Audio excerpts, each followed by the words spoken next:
Hi friends, இன்றைக்கு நம்மளோட just surprise டெலிவரிலேருந்து கழுதாவளைக்கு தான் சர்ப்ரைஸ் பண்ண வந்திருக்கோம். ஒரு பாய் வந்து பர்த்டே செலிப்ரேட் பண்ணுறாரு. அவருக்கு அவங்களோட லவ்வர் நிறைய கிஃப்ட்லாம் கொடுத்து சர்ப்ரைஸ் பண்ண சொல்லியிருக்காங்க.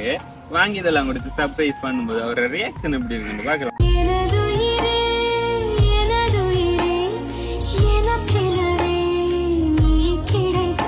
வணக்கம், நாங்கள் ஜஸ்ட் சர்ப்ரைஸ் டெலிவரிலேருந்து வரோம். நீ தானேண்டா நீங்களா? இன்றைக்கு என்ன ஸ்பெஷல் உங்களுக்கு? எத்தனையா பர்த்டே? சரி, இனிய பிறந்த நாள் வாழ்த்துக்கள்.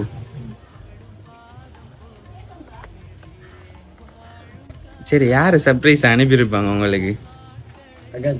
அக்காச்சா எங்க இருக்காங்க? வெளிநாட்டுல. என்ன செய்வாங்களா சர்ப்ரைஸ் இப்படி? வேறு அவங்கள தவிர செய்யக்கூடிய ஆக்கள் அவங்க மட்டும்தான் செய்வாங்கண்ணே.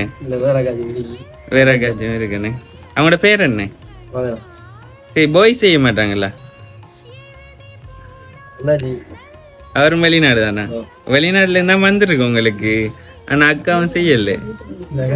அக்காச்சானா? சரி, இன்னொரு கிஃப்ட் வந்திருக்கு. இதுக்குள்ள என்ன வந்திருக்கு நினைக்கிறீங்க? பார்க்க முதல் உடுப்பா. சரி, பிரிங்க பாப்பா.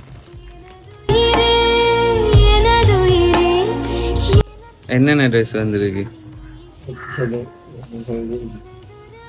பிடிச்சிருக்கா கலர்லாம்? சரி, சைஸ் எல்லாம் அளவா இருக்குமா? அத யாரா இருக்கும்? அக்கா அனுப்பல உங்களுக்கு? இல்ல இல்ல, உண்மையாவே அக்கா அனுப்பல, வேறொரு ஆள் தான் அனுப்பியிருக்கு.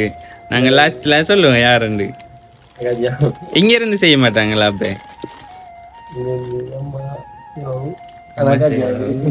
அம்மா இல்லாடி அக்கா செய்வாங்கண்ணே.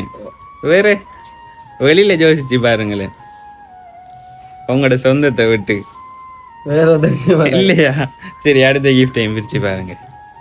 இதுக்குள்ள என்ன வந்திருக்கும் நினைக்கிறீங்க? தெரியல. சரி, பிரிங்க பாப்போம்.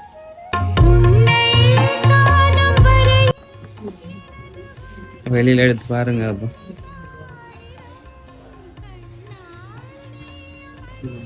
ஷூ வந்திருக்கு. என்ன பிடிச்சிருக்கா?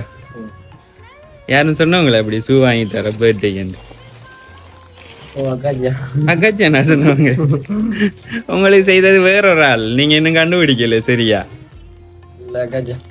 இப்ப அவங்க இல்லாம வேறொரு ஆள் நாங்க கடைசியில சொன்னா என்ன செய்வீங்க? 3 பேர் இருக்காங்கண்ணே. சரி, அடுத்த கிஃப்ட் பாருங்க. சரி, என்ன வந்திருக்கு அதுல? வேற ரோஸ் வந்திருக்குண்ணே. அப்ப அக்கா அனுப்புவாங்களா? அக்கா தானா?